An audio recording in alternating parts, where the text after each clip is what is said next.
Cuando entraron en su nueva casa, yo ya estaba sentado en la mesa de mi cocina. Jessica dejó caer su copa de champaña.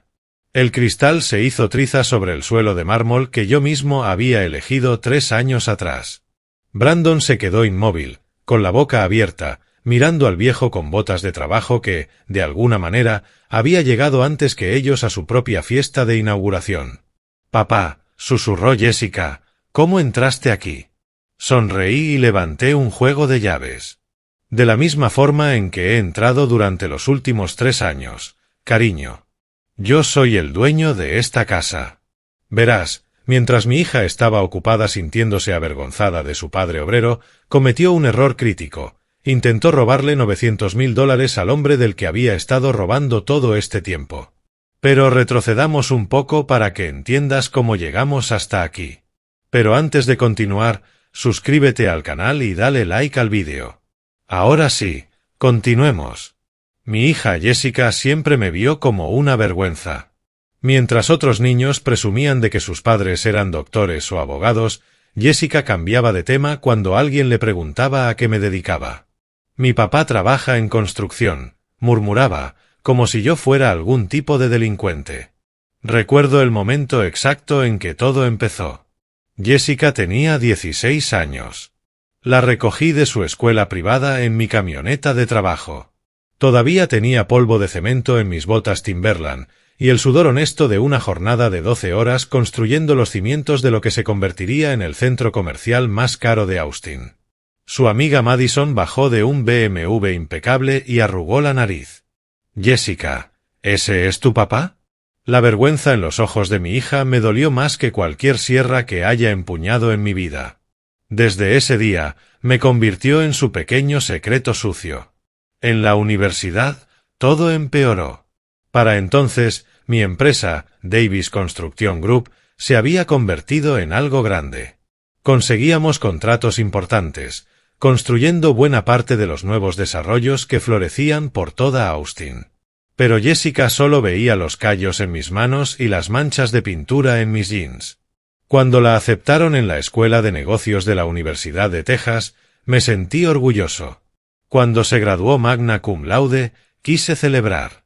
Y cuando se comprometió con Brandon Coleman, un tipo del mundo financiero de Dallas, pensé que tal vez las cosas cambiarían. No fue así. «Papá, sobre la boda», me dijo Jessica en nuestra última conversación real hace 18 meses. Estábamos sentados en su apartamento impecable, el mismo al que yo había ayudado con el pago inicial, un detalle que convenientemente había olvidado mencionar a su prometido. «Estoy tan emocionado, cariño». «Tu madre habría estado», intenté decir. Pero me interrumpió, evitando mi mirada. «El padre de Brandon dirige el Coleman Investment Group.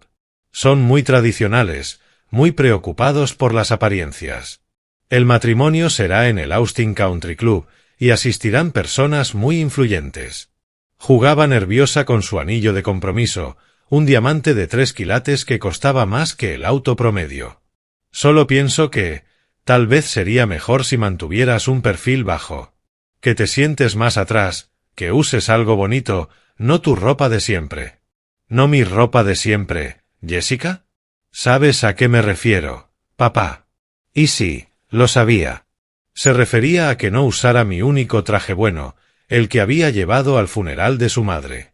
A que ocultara mis manos curtidas por el trabajo, las mismas que habían construido muchos de los lugares donde sus amigos del club de campo organizaban sus galas benéficas. No quería que nadie viera la autenticidad obrera que revelaba de dónde venía realmente. La boda fue hermosa, al menos por lo que vi en las fotos de Facebook. Jessica se veía radiante con su vestido de $15.000. Brandon, impecable en su smoking a medida. El country club brillaba con elegancia. Yo la observé desde mi sala, cenando un plato congelado, preguntándome cómo había criado a una hija que se avergonzaba del mismo cimiento sobre el que había construido su éxito. Pero eso ni siquiera fue lo peor.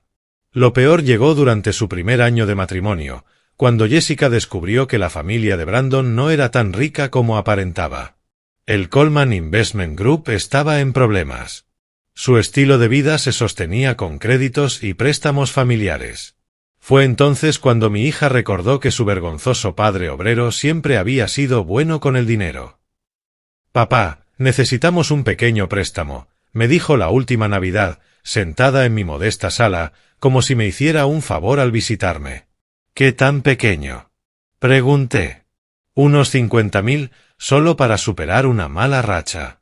Brandon está iniciando un nuevo proyecto y necesitamos un poco de financiación puente». Escribí el cheque sin dudar. La familia es la familia, incluso cuando no quieren que formes parte de ella en sus cenas del club de campo. 3 meses después, otra llamada. «Papá, ¿recuerdas la oportunidad de inversión que te mencioné? Necesitamos otros 30.000. Los envié el mismo día. Para el verano ya eran 60.000 más, luego 40, luego 25.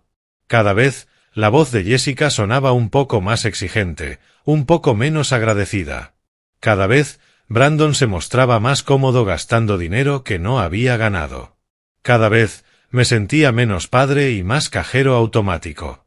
Pero seguí firmando los cheques, porque eso hacen los padres. Incluso los que avergüenzan a sus hijas. Incluso los que usan botas manchadas de cemento en la fiesta de compromiso y observan cómo ella se incomoda cuando les presentan a sus futuros suegros. Incluso los que construyen el horizonte de Austin, pero no son lo suficientemente sofisticados para sentarse en la mesa principal de la boda de su propia hija. Seguí escribiendo esos cheques porque la amaba. Y porque recordaba a la pequeña niña que solía subirse a mis hombros en las obras, con un diminuto casco amarillo, llamándose a sí misma la ayudante de papá. Pero el amor tiene límites. Y el perdón, fronteras. Robarle $900.000 a tu padre falsificando su firma en documentos bancarios cruza todas ellas. Mi teléfono sonó a las 7:23 de la mañana, 3 días después de descubrir el robo. El nombre de Jessica apareció en la pantalla, y por un momento pensé que llamaba para confesar. «Hola, papá. Buenos días, cariño. Escucha, necesito preguntarte algo, y quiero que no te pongas raro con esto». «Te escucho». Brandon y yo solicitamos un préstamo para comprar nuestra casa soñada. Está en una zona nueva preciosa llamada Sunset Tree, y el agente inmobiliario dijo que podría haber algunos problemas con el papeleo. Algo sobre documentación adicional. Me recosté en la silla, impresionado por su descaro. Estaba llamando para manipular la escena del crimen. «¿Qué tipo de problemas con el papeleo?», pregunté. «Oh, ya sabes cómo son los bancos. Solo están siendo cuidadosos con la verificación». El agente mencionó que podrían contactar a algunas de las personas que aparecen en la solicitud. ¿Las personas que aparecen en la solicitud? Bueno, sí, dijo con voz insegura. Tal vez mencionamos que estarías dispuesto a ser nuestro aval, por si acaso, ¿entiendes? No necesitamos realmente tu ayuda, dijo Jessica con una voz tan dulce que casi sonaba sincera. El crédito de Brandon es excelente, pero ya sabes, hoy en día a los bancos les gusta ver respaldo adicional. Las mentiras fluían de su boca como miel. Suaves, dulces y completamente artificiales. ¿Respaldo adicional?, repetí. ¿Quieres que sea tu aval? Exacto, pero como te dije, es solo una formalidad. Probablemente el banco ni siquiera te llame, pero si lo hace, ¿podrías confirmar que estás de acuerdo con la compra? ¿Y cuánto cuesta esta casa, Jessica? Es un precio muy razonable para el vecindario, $900.000. Sé que suena mucho, pero las propiedades en Sunset Ridge están subiendo de valor rapidísimo. En realidad, es una inversión inteligente. 900.000. Exactamente la cantidad del préstamo aprobado con mi número de seguridad social. ¿Y quieres que firme como aval? Bueno, en realidad ya presentamos la solicitud con tu información. Espero que esté bien. Supuse que no te importaría. No tendrás que pagar nada, nosotros podemos cubrir las cuotas sin problema. Escuché a Brandon de fondo, susurrándole algo con urgencia. En realidad, papá, hay un pequeño detalle. El banco está siendo muy estricto con la documentación y necesita verificar cierta información financiera tuya. ¿Podrías enviarme por mensaje tu número de cuenta de Wells Fargo? Solo la cuenta principal de ahorros. Dicen que necesitan confirmar que tienes fondos de respaldo, pero es puramente un trámite. Quería que le diera el número de mi cuenta. La misma cuenta del banco donde había recibido la notificación del préstamo aprobado. Jessica, le dije con calma, ¿me estás pidiendo que sea tu aval o me estás diciendo que ya lo soy? Silencio. Porque esas son dos conversaciones muy diferentes. Papá, estás complicando todo innecesariamente. Somos familia. Esto es lo que hace la familia por los suyos. Ah, ¿sí? Dios, ¿por qué siempre tienes que hacer todo tan difícil? Este es exactamente el motivo por el que no quería involucrarte en primer lugar. Y ahí estaba. La verdadera Jessica.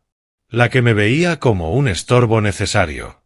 Entonces, no querías involucrarme, pero falsificaste mi firma de todos modos, dije, con la voz cada vez más dura. Otro silencio. Más largo. No tengo idea de qué estás hablando, mintió. El préstamo fue aprobado hace 3 días, Jessica. A mi nombre. Con mi número de seguro social. Con mi firma. Una firma que yo jamás proporcioné. Eso es imposible. Debe haber algún error. La alerta del banco llegó directamente a mi teléfono. Y el dinero que planean depositar no irá a tu cuenta, cariño. Irá a una cuenta que abriste usando mi información. Pude oír su respiración. Estaba calculando, intentando descubrir cuánto sabía yo realmente. Papá, escúchame. No. Escúchame tú. Has falsificado documentos federales. Has cometido un delito de robo de identidad. Abriste cuentas con mi nombre. Solicitaste un préstamo usando mi historial crediticio, mi información financiera y mi firma.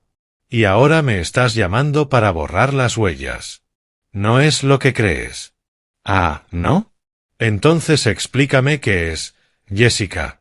Mira, sabíamos que ibas a decir que sí de todos modos. Siempre nos ayudas cuando necesitamos dinero. Esto solo agilizó el proceso. Agilizó el proceso.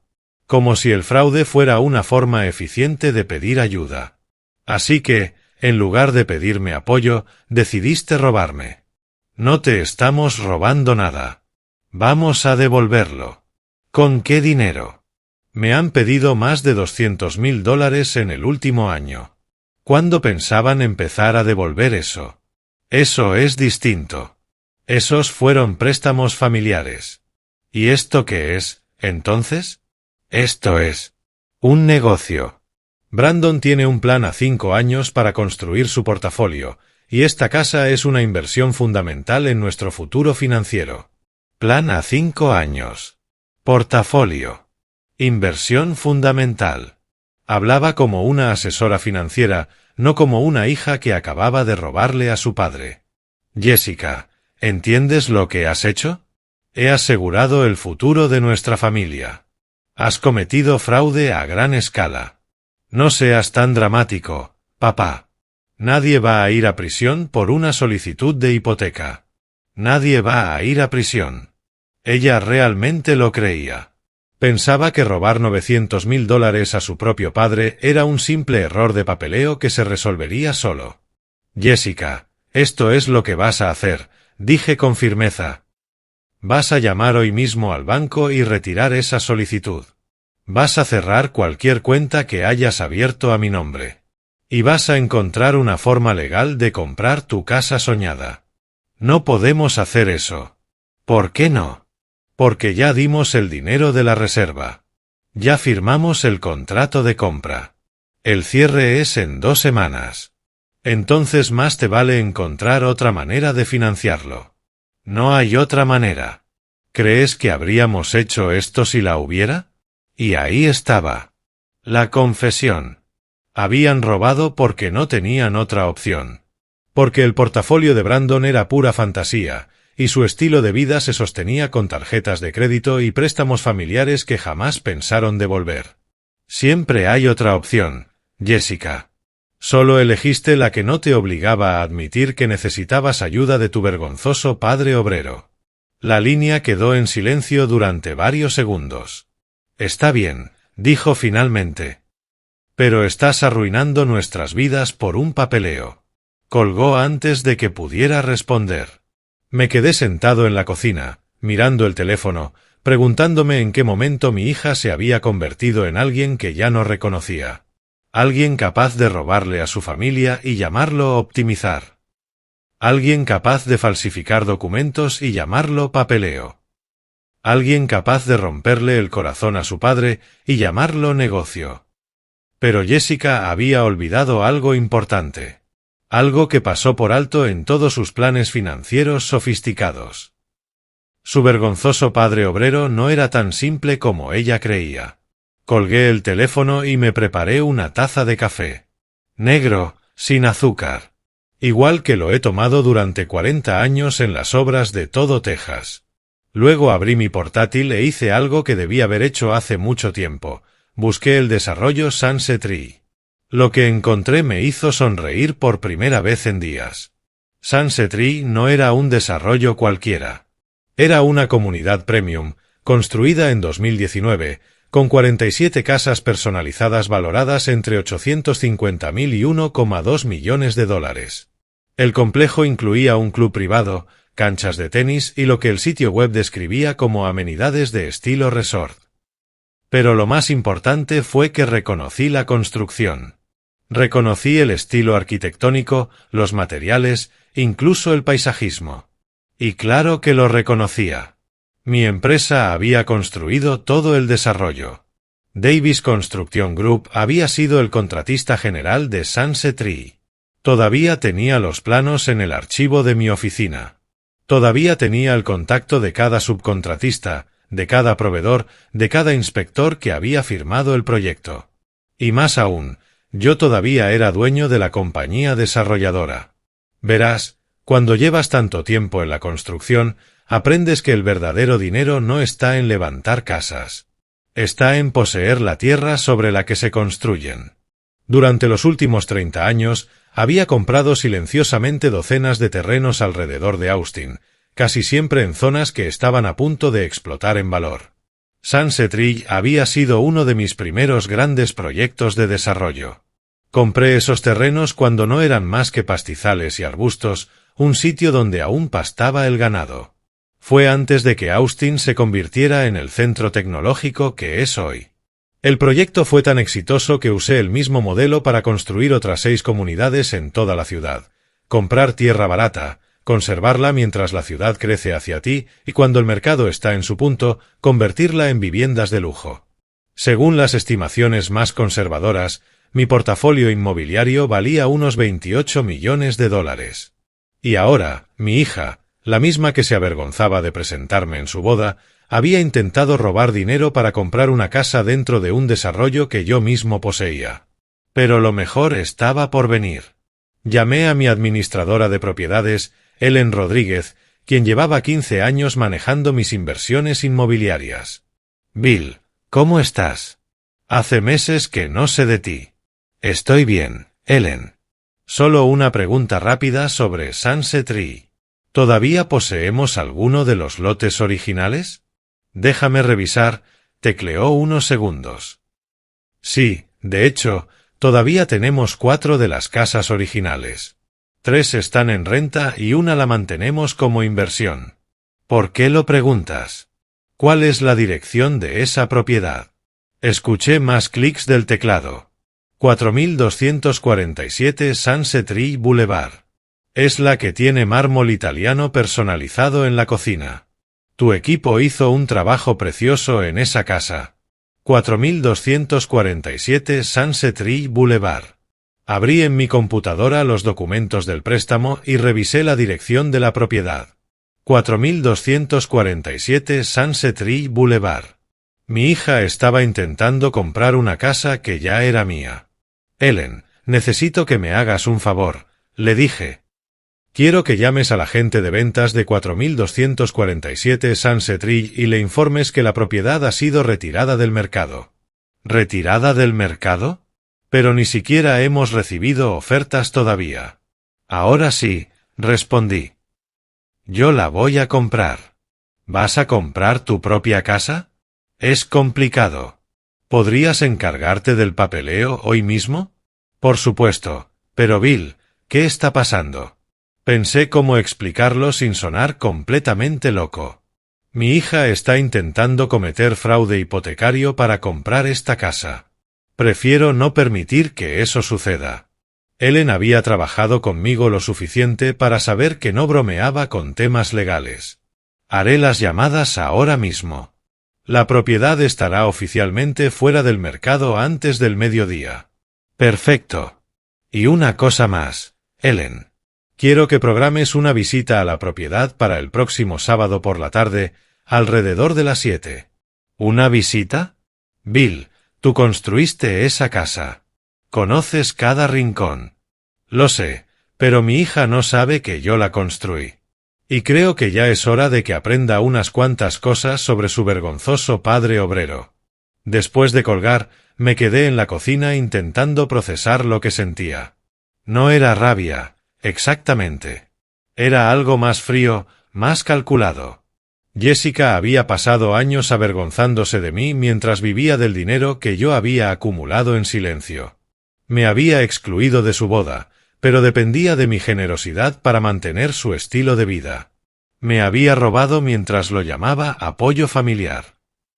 Pero, sobre todo, había mirado a su padre, un hombre que había construido buena parte del horizonte de Austin, y solo había visto uñas sucias y polvo de cemento.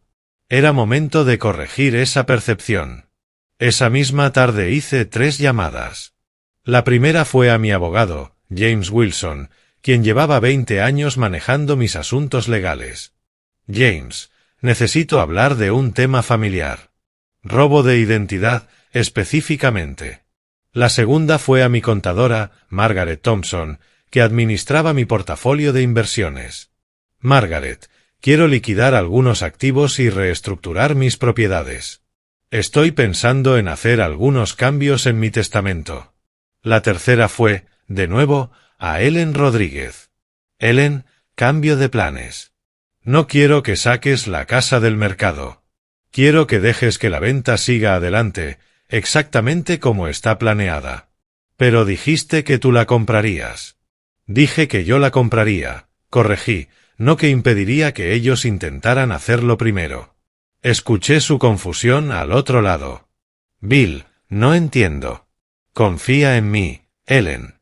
Para el sábado por la noche, todo tendrá perfecto sentido. La fase 1 de mi lección para Jessica comenzó el lunes por la mañana. Llamé a la única persona en Austin que conocía más sobre regulaciones de asociaciones vecinales, JOA, que Dios mismo, Patricia Martínez, quien llevaba más de una década gestionando las asociaciones de propietarios de los desarrollos de Davis Construction Group. Patricia, necesito que hagas una revisión de cumplimiento en Sunset Tree. Cada propiedad, cada infracción, por mínima que sea. Bill, acabamos de hacer la revisión trimestral hace 2 meses. Todo estaba en orden. Hazla otra vez. Pero esta vez, más a fondo. Patricia había trabajado conmigo el tiempo suficiente para reconocer mi tono. ¿Qué debo buscar? Cualquier cosa que requiera atención inmediata. El martes, Jessica y Brandon recibieron su primer aviso de la Asociación de Propietarios de Sunset Tree. Me enteré porque Jessica me llamó furiosa. Papá, no vas a creer esta pesadilla burocrática. Estamos tratando de cerrar la compra de la casa y ahora la asociación dice que hay problemas de cumplimiento que debemos resolver antes de poder hacerlo. ¿Qué tipo de problemas? Cuestiones de jardinería. Al parecer, el diseño del paisaje no cumple con los estándares actuales. Algo sobre especies no nativas y sistemas de riego inadecuados. Hice sonidos de simpatía mientras el informe de Patricia seguía abierto sobre mi escritorio. Los problemas de jardinería eran reales. La casa modelo se había terminado hacía 2 años con un paisajismo temporal que nunca se había reemplazado. ¿Cuánto costará arreglarlo? Pregunté. $12,000 en plantas. Y quieren que se complete antes del cierre, lo cual es imposible porque no hay cuadrillas disponibles por 3 semanas. Eso es frustrante, cariño. Y hay más, continuó. También encontraron inconsistencias estructurales en la terraza exterior. Algo sobre permisos y requisitos de inspección. Los problemas con la terraza también eran reales. El contratista original había hecho trampa con los permisos, algo que descubrí durante la inspección final, pero nunca corregí porque la propiedad era solo una inversión. ¿Cuánto costará eso? 8.000. Papá, esto es una locura. Estamos hablando de $20.000 adicionales encima de los costos de cierre. Nuestro préstamo fue aprobado específicamente para el precio de compra más los gastos estándar. Lo que significaba que su préstamo fraudulento no cubría esos gastos adicionales. ¿No pueden negociar con la asociación? Lo intentamos. Brandon pasó 2 horas al teléfono con una administradora que insistió en que todas las infracciones deben resolverse antes de la transferencia de propiedad. Dijo que es política de la empresa y no se puede hacer una excepción. Patricia Martínez estaba siguiendo mis instrucciones al pie de la letra. Tal vez deberían buscar otra casa, sugerí con calma. Papá, no podemos. Hemos invertido meses en esto. Ya dimos el dinero de reserva, contratamos la mudanza, cambiamos la dirección con el banco y las tarjetas. No podemos empezar de nuevo. Pero los problemas de jardinería y de la terraza eran solo el aperitivo. El miércoles, el Departamento de Construcción de la ciudad de Austin seleccionó al azar la propiedad 4247 Sunset Tree Boulevard para una inspección previa a la venta. Algo que ocurría, con suerte, una vez cada 1000 transacciones. Yo sabía perfectamente por qué había sucedido. Había llamado a mi viejo amigo Rick Garrett, inspector de obras desde hacía 20 años, a quien le debía varios favores por haberle facilitado la vida en proyectos donde mis estándares superaban con creces los exigidos por la ley. Rick, necesito que me hagas un pequeño favor, le dije. El jueves por la mañana, Jessica volvió a llamar. Esta vez sonaba realmente asustada. Papá, no vas a creer lo que pasó ahora. El Departamento de Construcción de la ciudad apareció ayer para una inspección sorpresa. Encontraron violaciones del código eléctrico que deben repararse antes de cerrar la venta. Las violaciones eran reales. Menores, pero reales. De esas cosas que se pasan por alto durante la construcción inicial, pero que se vuelven un problema cuando alguien decide mirar de cerca. ¿Cuánto costará esta vez? Pregunté con calma. $6.000. Y eso si conseguimos un electricista que nos haga un hueco en su agenda antes del cierre. Papá, estamos hablando de casi $30.000 en gastos inesperados por una casa que se suponía lista para mudarnos. ¿Y qué dice el vendedor? Ahí viene lo más absurdo, dijo con frustración. El agente inmobiliario dice que los vendedores son una empresa de inversión y que se niegan a negociar cualquier reparación. Su posición es que la casa se vende tal cual y que cualquier problema de cumplimiento corre por cuenta del comprador. Por supuesto que era así. Le había dado instrucciones precisas a Ellen de mantener esa postura. ¿Y qué piensan hacer? Pregunté. No tenemos $30.000, papá. El préstamo cubre el precio de compra y los gastos de cierre, pero no tenemos reservas de efectivo para reparaciones grandes. Ese era el momento que había estado esperando. El momento en que mi hija tendría que acudir a su vergonzoso padre obrero para resolver un problema que su sofisticada planificación financiera no podía arreglar. Tal vez pueda ayudarte con las reparaciones. ¿Quieres decir económicamente? Quiero decir personalmente. Jessica, llevo 35 años en la construcción. Conozco a todos los electricistas, jardineros y constructores de terrazas de Austin. Probablemente podría hacer que todo esto se arregle por la mitad de lo que te están cobrando. Hubo un silencio mientras procesaba lo que acababa de oír. ¿Harías eso por nosotros? Por supuesto que sí. Eres mi hija. Pero papá, este es un vecindario de mucho nivel.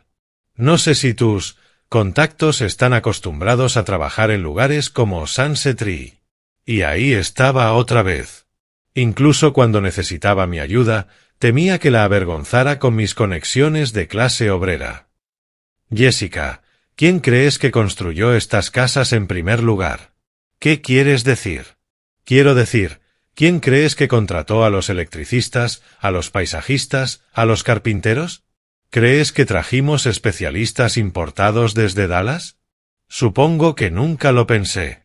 Los contratistas que conozco no son simplemente del tipo que podrían trabajar en desarrollos como Sunset Tree. Son exactamente los mismos que trabajaron en desarrollos como Sunset Tree, incluyendo este. Jessica guardó silencio por unos segundos. ¿Estás diciendo que tú has trabajado en nuestro vecindario? Estoy diciendo que he trabajado en todos los grandes desarrollos de Austin en los últimos 20 años, incluido Sunset Tree. ¿Tú trabajaste en nuestra casa? No exactamente, respondí, dejando que pensara lo que quisiera. Supervisé la construcción, gestioné el proyecto y firmé la inspección final. Pero sí, trabajé en muchas de las casas de este desarrollo. Dios mío, papá, eso es increíble. ¿De verdad crees que podrías ayudarnos? Y así, de pronto, su vergonzoso padre de botas gastadas se convirtió en un recurso valioso. Haré unas llamadas esta tarde, le dije. Pero, Jessica, tal vez deberías reflexionar sobre cómo has tratado a la gente que construyó el mundo en el que quieres vivir. El sábado por la mañana conduje mi vieja F-250 hasta el 4247 Sunset Tree Boulevard para encontrarme con Jessica y Brandon y revisar las reparaciones. Lo admito, tenía curiosidad por ver sus caras cuando se dieran cuenta de que su salvador obrero llegaba en una camioneta más vieja que su matrimonio. Jessica me esperaba en la entrada, incómoda en unos jeans de diseñador que probablemente costaban más que el pago mensual de mi camioneta. Brandon estaba junto a ella, con pantalones caqui y una camisa polo, mirando su teléfono como si tuviera algo más importante que hacer. «Papá», dijo Jessica, agitando la mano, «muchas gracias por venir». Bajé de la camioneta, notando cómo el rostro de Brandon se fruncía al ver mis botas de trabajo y mi cinturón de herramientas. «No hay problema, cariño. Veamos con qué estamos lidiando». Caminamos alrededor de la casa mientras le señalaba los problemas que Patricia y Rick habían identificado, los detalles del paisajismo, los permisos de la terraza, las supuestas violaciones del código eléctrico. Con cada cosa que mencionaba, Brandon parecía más escéptico. «Entonces, déjeme entender», dijo, mientras estábamos sobre la terraza no conforme. ¿Usted cree que puede reparar todo esto por menos de la mitad de lo que nos presupuestaron los contratistas? Eso es exactamente lo que te estoy diciendo. Sin ofender, señor Davis, replicó con tono condescendiente, pero esta es una propiedad bastante sofisticada. No son el tipo de arreglos que se hacen con habilidades básicas de carpintería. Jessica le lanzó una mirada de advertencia, pero él siguió hablando. Quiero decir, aprecio la intención, pero aquí estamos hablando de cumplimiento del Código Municipal, de estándares arquitectónicos del JOA, de paisajismo profesional. Esto no es exactamente reparar una cerca. Dejé la caja de herramientas en el suelo y lo miré con calma. Hijo, ¿qué sabes tú sobre construcción? Sé lo suficiente como para reconocer cuando algo requiere experiencia profesional. ¿Y crees que yo no tengo experiencia profesional? Creo que eres muy bueno en lo que haces, pero este es un vecindario de $1 millón. Los estándares son distintos. Jessica se veía mortificada. Brandon, solo está tratando de ayudarnos. Solo soy realista, Jess. Tu papá es un buen tipo, pero no podemos arriesgarnos a que un trabajo amateur haga que falle la inspección. Trabajo amateur. Me acerqué al barandal de la terraza y pasé la mano por la veta de la madera. Brandon, mira bien esta terraza donde estás parado. ¿Qué pasa con ella? ¿Sabes de qué madera está hecha? Miró alrededor, confundido. No lo sé. ¿Cedro? Cerezo brasileño. Importado específicamente para este proyecto. Solo la madera costó unos $18,000. Lo vi parpadear, desorientado. ¿Ves estos pilares de soporte? No son vigas comunes de 4x4. Son piezas de 8x8 hechas a medida, diseñadas para soportar el triple de carga requerida porque los planos originales incluían la instalación de un jacuzzi. Brandon ya no decía nada. Y las violaciones eléctricas que mencionó tu inspector no son realmente violaciones. Son mejoras que superan los estándares actuales del código. Las marcaron porque son demasiado buenas, no porque sean deficientes. No entiendo, balbuceó. Y este paisajismo que supuestamente no cumple los estándares del JOA, dije, mirando el jardín, no los cumple porque fue diseñado como paisajismo temporal para una casa modelo. Nunca estuvo pensada para ser permanente. Jessica me miraba como si me hubiera brotado una segunda cabeza. Papá, ¿cómo sabes todo eso? Observé a mi hija, de pie sobre una terraza que yo mismo había diseñado, frente a una casa que yo había construido, preocupada por problemas que yo había creado, pidiendo ayuda a su padre aficionado para resolver trabajos profesionales que él mismo había hecho. Porque yo construí esta casa, Jessica. Silencio. ¿Qué quieres decir con que tú la construiste? Preguntó Brandon, incrédulo. Quiero decir que fui el contratista general. Davis Construction Group. Este fue nuestro proyecto. El rostro de Jessica se quedó sin color. ¿Davis Construction Group construyó Sunset Tree? Sí. Construimos todo el desarrollo, 47 casas, incluyendo esta. Brandon miró alrededor, como si de pronto estuviera viendo la propiedad por primera vez. Entonces, cuando dices que puedes arreglar estos problemas, digo que los creé a propósito, respondí con calma. ¿Por qué harías algo así? Preguntó él, confundido. Miré a mi hija, que aún intentaba asimilar la revelación de que su vergonzoso padre obrero había construido la casa de sus sueños. Porque quería ver cuánto tardaba mi sofisticada hija en darse cuenta de que, tal vez, su viejo padre sabía exactamente lo que estaba haciendo. Pensé que esa revelación sería un golpe de realidad para Jessica. Que tal vez entendería que su padre de clase trabajadora no era la vergüenza que ella creía.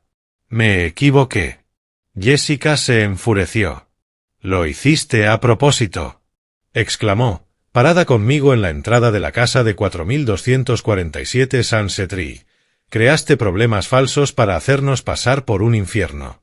No son problemas falsos, Jessica. Son violaciones reales del código que deben solucionarse. Pero tú sabías de ellas. Podrías haberlas arreglado antes de que siquiera viéramos la casa.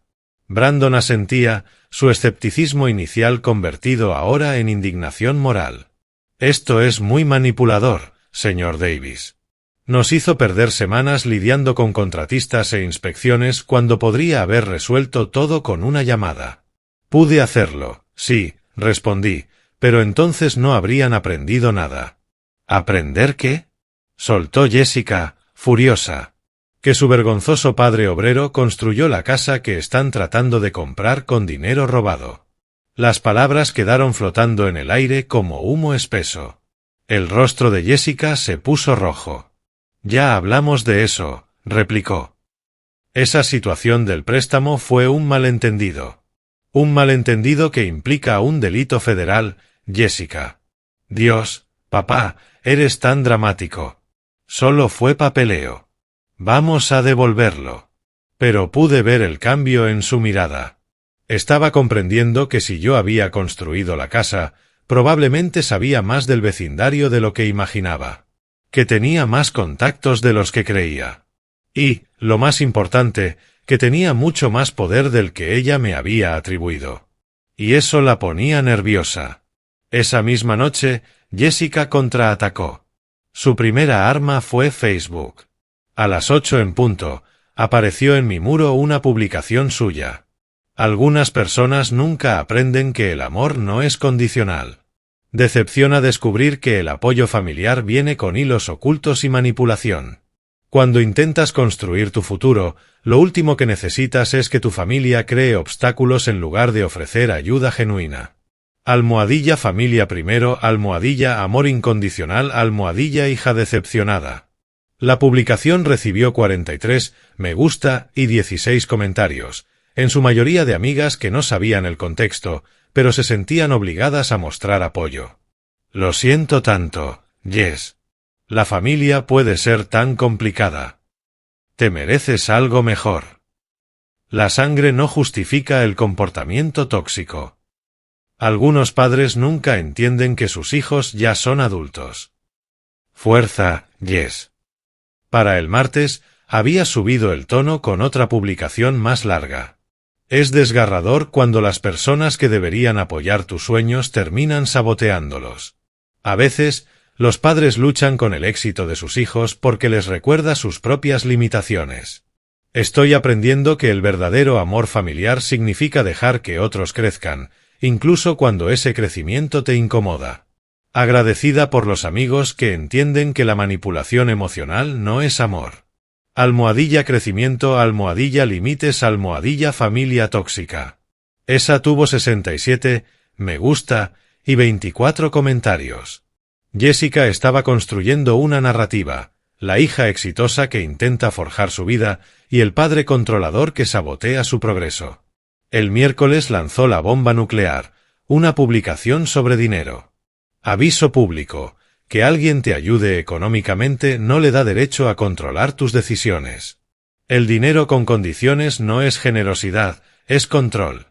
Los padres verdaderos quieren que sus hijos sean independientes, no dependientes para siempre. Aprender a reconocer la manipulación financiera es parte de madurar.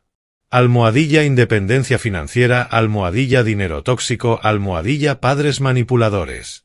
Esta vez explotó. 93 me gusta, 36 comentarios y varias compartidas de personas que, al parecer, habían vivido situaciones similares con sus propios padres. Pero Jessica cometió un error crítico. Me etiquetó en esa publicación.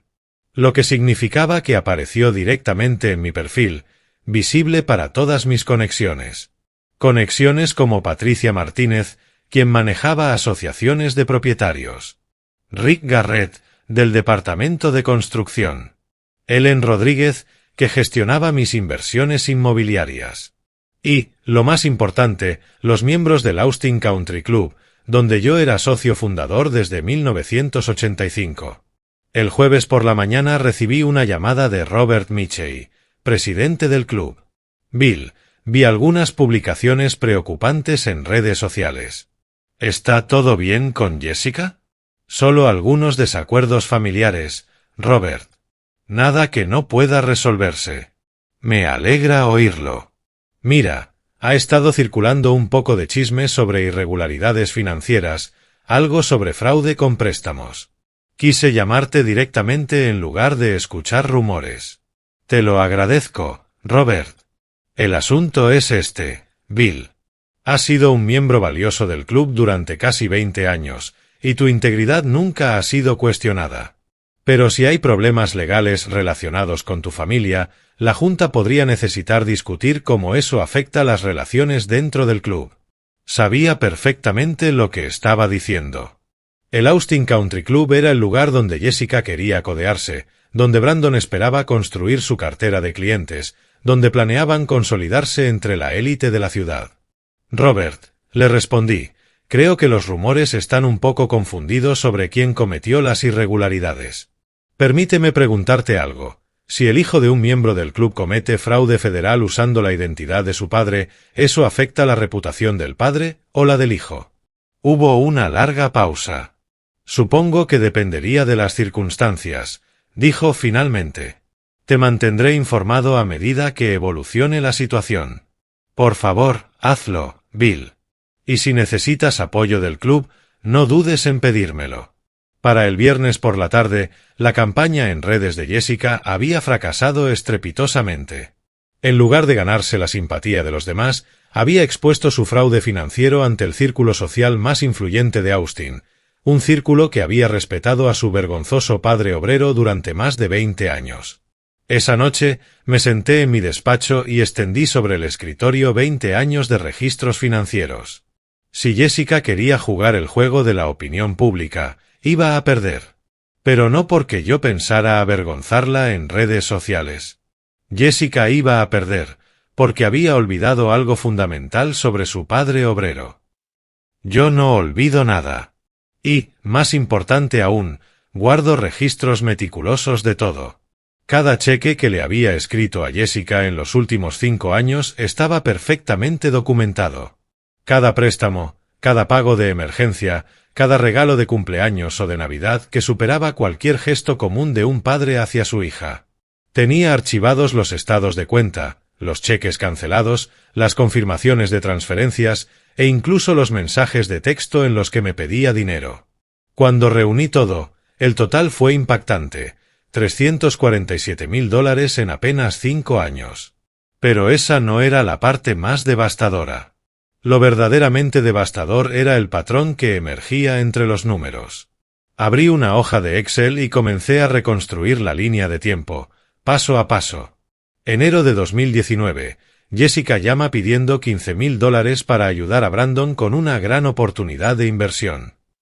Transferí el dinero ese mismo día. Marzo de 2019, el negocio de Brandon fracasa, Jessica vuelve a llamar, necesita $8,000 para cubrir gastos inesperados. Se los envío sin dudar. Julio de 2019, los costos de la boda superan el presupuesto, Jessica pide $22,000 más para cubrir los pagos finales. Pago directamente al proveedor del catering. Diciembre de 2019, regalo de Navidad para la pareja, $25,000 para ayudarles a empezar su nueva vida juntos. Y así continuó, mes tras mes, año tras año. Un ciclo sistemático de dependencia financiera, cuidadosamente disfrazado de ayuda temporal. Pero había algo fascinante en ese patrón. Todas las solicitudes seguían la misma estructura. Cada pedido de dinero llegaba con una fecha límite, cada emergencia era urgente, cada oportunidad era única e irrepetible, y después de cada pago, silencio. Silencio absoluto. Hasta la siguiente crisis. Saqué mi teléfono y comencé a revisar los mensajes de texto de los últimos 5 años. El patrón era aún más claro cuando lo veía escrito. Papá, emergencia. Necesitamos $12,000 mañana para reparar el coche. La cuenta de Brandon está congelada por un error del banco. Te lo devolvemos la próxima semana. Papá, gran oportunidad. Un amigo de Brandon tiene un negocio de inversión, pero necesitamos $18,000 hoy. Esto podría cambiarnos la vida. Papá, por favor, ayúdanos. Subieron el alquiler, necesitamos $6,000 antes del viernes o perdemos el contrato. Me da vergüenza pedirlo, pero no tenemos a quién más recurrir. Todas las veces, el mismo guión. Emergencia. Fecha límite. Vergüenza. Ninguna otra opción. Y todas las veces, la misma reacción de mi parte, enviar el dinero en cuestión de horas. Sin embargo, lo más revelador no eran las peticiones, sino lo que ocurría entre una y otra. El silencio. La nada. En 5 años de supuestas emergencias, Jessica me había llamado solo 11 veces para conversar sin pedir nada. Me había visitado 6 veces sin hablar de dinero. Y me había invitado a eventos sociales exactamente 2 veces, y en ambas, antes de que la noche terminara, había terminado pidiéndome dinero. Abrí mi laptop y entré en una cuenta bancaria que Jessica ni siquiera sabía que existía, mi cuenta privada de Wells Fargo. La cuenta donde guardaba el verdadero valor de mi trabajo, el resultado de décadas de esfuerzo que ella nunca se tomó la molestia de preguntar cómo había logrado. Saldo total, $28,347,000. Inversiones inmobiliarias, $19,2 millones. Portafolio de acciones, $4,8 millones. Bonos municipales, $2,1 millones. Efectivo y equivalentes, $2,2 millones. Imprimí el estado financiero trimestral y lo agregué al montón de documentos sobre mi escritorio. Luego abrí el archivo más contundente de todos, la solicitud de préstamo que Jessica había presentado al banco falsificando mi firma. El documento incluía una sección llamada Declaración Financiera del Solicitante. Ahí, Jessica había declarado mi ingreso anual como $47,000, el salario típico de un obrero jubilado que vive de la seguridad social. Había listado mis activos totales como $89,000, apenas suficientes para ser considerados garantía. y había descrito mi historial laboral como trabajador de la construcción recientemente retirado. La realidad era muy distinta. Mis ingresos anuales por inversiones en bienes raíces eran de 1,8 millones de dólares, y mi experiencia laboral incluía haber sido contratista general de más de 340 millones de dólares en proyectos de desarrollo en toda Austin. Pero el detalle más revelador estaba en el apartado Apoyo financiero familiar, donde el banco pedía listar cualquier ayuda recibida de familiares. Jessica había escrito $0. Según su declaración jurada, su vergonzoso padre obrero jamás le había dado ningún tipo de apoyo financiero. Había borrado con un solo número $347,000 en ayuda documentada. Esa cifra, ese cero, me dolió más que cualquier traición. Fotografié cada documento, cada estado de cuenta, cada mensaje de texto y cada página de la solicitud de préstamo. Después lo subí a una carpeta segura en la nube y envié el enlace a mi abogado. Correo número 1 a James Wilson, abogado. James, por favor revisa el material adjunto y asesórame sobre las opciones legales para recuperar los fondos robados y presentar cargos por fraude federal. Me interesa especialmente conocer los plazos del proceso judicial. Correo número 2 a Margaret Thompson, contadora. Margaret, necesito un resumen completo de mis activos de los últimos 5 años, incluyendo todas las transferencias a nombre de Jessica Davis Coleman. Estoy reestructurando mi planificación patrimonial y requiero documentación detallada de todo el apoyo familiar otorgado. Correo número 3 a Ellen Rodríguez, administradora de propiedades. Ellen, confirma que la venta de 4247 Sunset Tree Boulevard continúa como está prevista. Quiero revisar los documentos tras el cierre y coordinar una inspección final. Gracias por tu discreción y profesionalismo. Cuando terminé de enviar los correos, me recosté en la silla. Jessica pensaba que esta guerra se libraba en redes sociales, en apariencias y simpatías. Pero ella jugaba con emociones, mientras yo tenía hechos, pruebas y verdad. Creía que su padre era un hombre simple, un constructor retirado con las manos curtidas y el corazón blando. No entendía que ese mismo hombre había levantado con sus propias manos la mitad de la ciudad en la que ella presumía vivir. No sabía que detrás de ese padre obrero había un estratega, un empresario, un hombre paciente que entendía de estructuras, cómo se levantan y cómo se derrumban. Ella estaba a punto de descubrirlo. El paisajismo, los permisos del DEC, las instalaciones eléctricas, todo. Jessica me miraba sin entender. ¿Por qué crearías problemas a propósito? Preguntó con incredulidad.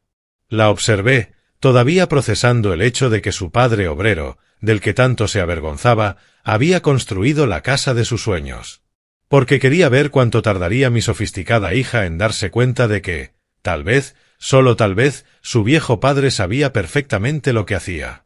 Yo pensé que aquella revelación, saber que había sido yo quien construyó su casa, sería una llamada de atención para Jessica. Pensé que, al fin, entendería que su padre de manos ásperas no era el estorbo que imaginaba. Me equivoqué.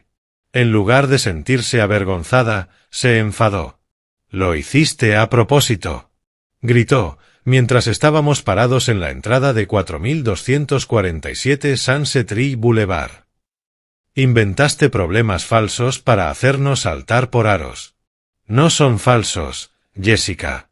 Son problemas reales de cumplimiento de código que deben resolverse. Pero los conocías. Pude haberlos evitado si los hubieras arreglado antes de que viéramos la casa.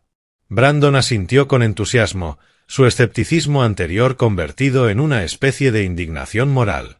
Esto es bastante manipulador, señor Davis. Nos dejó perder semanas entre contratistas e inspecciones, cuando podía haberlo solucionado todo con una simple llamada. Podría haberlo hecho, respondí con calma, pero entonces no habrían aprendido nada. ¿Aprendido qué? Saltó Jessica, molesta. Que tu padre obrero construyó la casa que intentabas comprar con dinero robado. Las palabras quedaron suspendidas en el aire, pesadas, como humo espeso. Jessica se puso roja.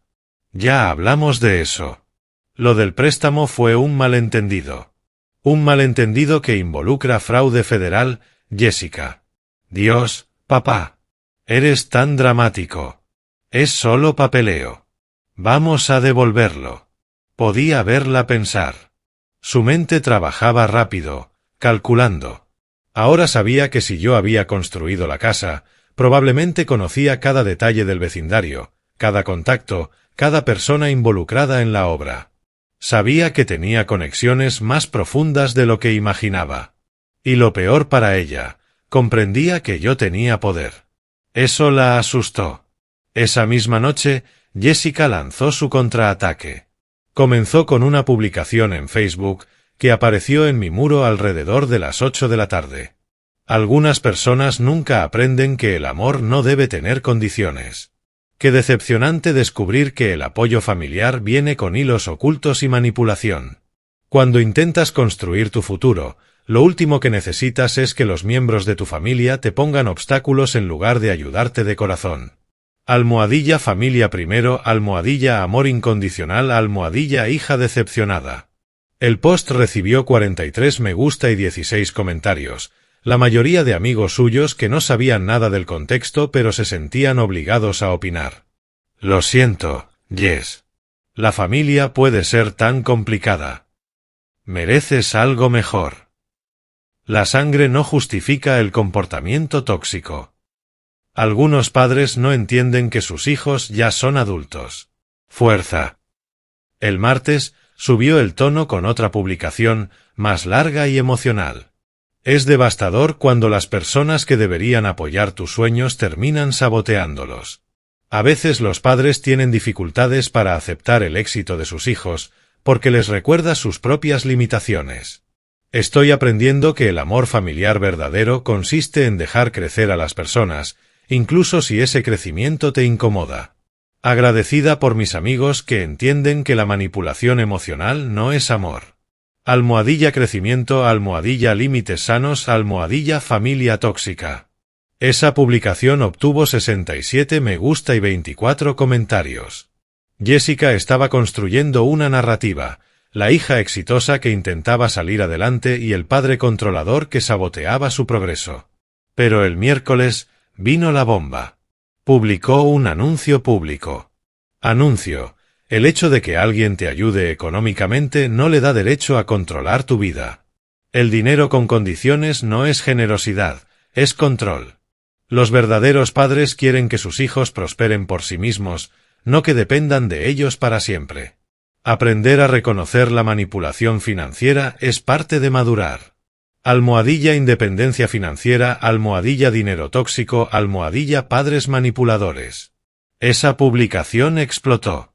Tuvo 93 me gusta, 36 comentarios y varias veces compartida por personas que, aparentemente, habían pasado por situaciones parecidas con sus propios padres. Pero Jessica cometió un error fatal. Me etiquetó en la publicación. Y eso significó que apareció directamente en mi perfil, visible para todas mis conexiones. Patricia Martínez, que gestionaba asociaciones de vecinos, Rick Garrett, inspector del ayuntamiento, Ellen Rodríguez, mi administradora de propiedades, y, lo más importante, los miembros del Austin Country Club, donde yo había sido socio fundador desde 1985. El jueves por la mañana recibí una llamada de Robert Mitchell, presidente del club. Bill, vi unas publicaciones preocupantes en redes sociales. ¿Todo está bien con Jessica? Solo algunos desacuerdos familiares, Robert. Nada que no pueda resolverse. Me alegra oír eso. Mira, ha habido algunos rumores sobre irregularidades financieras, algo sobre fraude en un préstamo. Quise llamarte directamente antes de dejarme llevar por chismes. Te agradezco la cortesía, le respondí. El tema es que has sido un miembro muy valioso del club durante casi 20 años. Tu integridad nunca se ha puesto en duda. Pero si hay problemas legales relacionados con tu familia, el Consejo podría necesitar evaluar cómo eso afecta nuestras relaciones institucionales. Sabía exactamente lo que estaba diciendo. El Austin Country Club era el lugar donde Jessica quería codearse, donde Brandon esperaba encontrar clientes, donde soñaban con insertarse en la élite de la ciudad. Robert, creo que los rumores pueden estar confundidos sobre quién cometió las irregularidades, le dije pausadamente. Déjame hacerte una pregunta.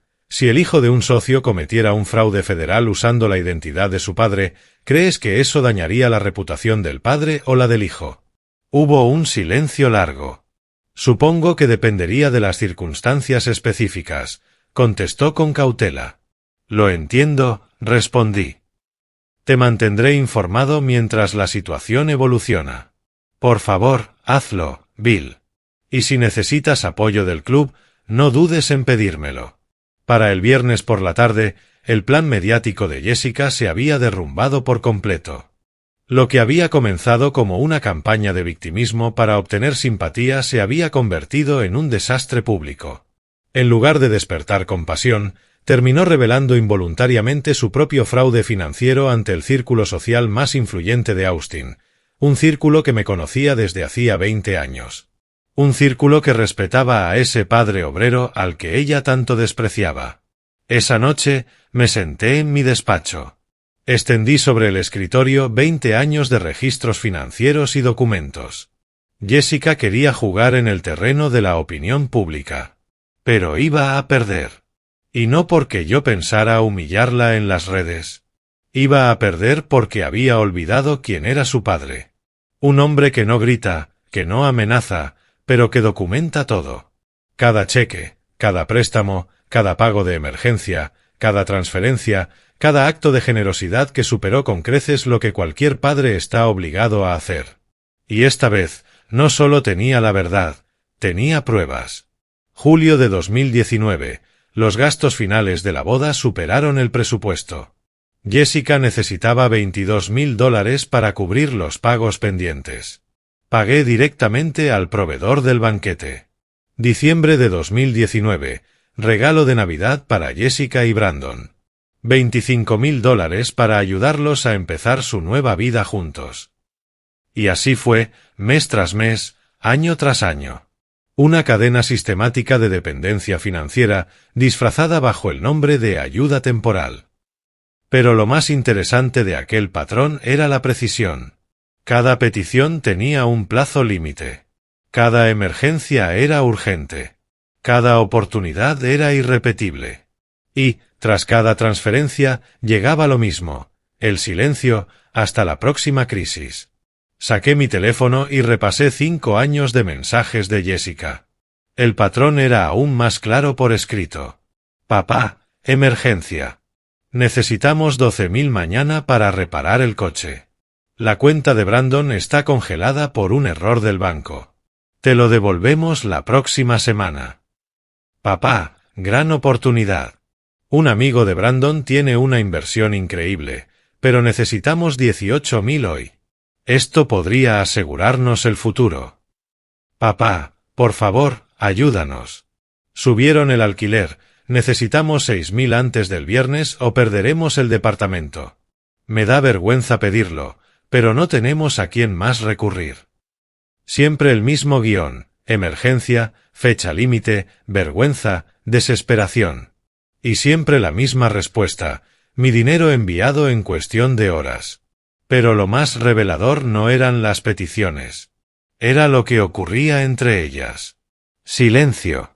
Distancia. Ausencia. En 5 años de emergencias financieras, Jessica me había llamado solo 11 veces para conversar sin pedirme nada. Me había visitado 6 veces por motivos distintos al dinero. Y me había invitado a eventos sociales solo 2 veces. En ambas, antes de que terminara la noche, había terminado pidiéndome dinero. La dependencia se había disfrazado de amor y yo lo había permitido. Abrí mi computadora y entré a una cuenta que Jessica ni siquiera sabía que existía, mi cuenta privada de Wells Fargo. Esa cuenta era el resultado de toda una vida de trabajo, sacrificio y estrategia. La cuenta donde descansaba el legado que ella daba por inexistente. Saldo total, $28,347,000.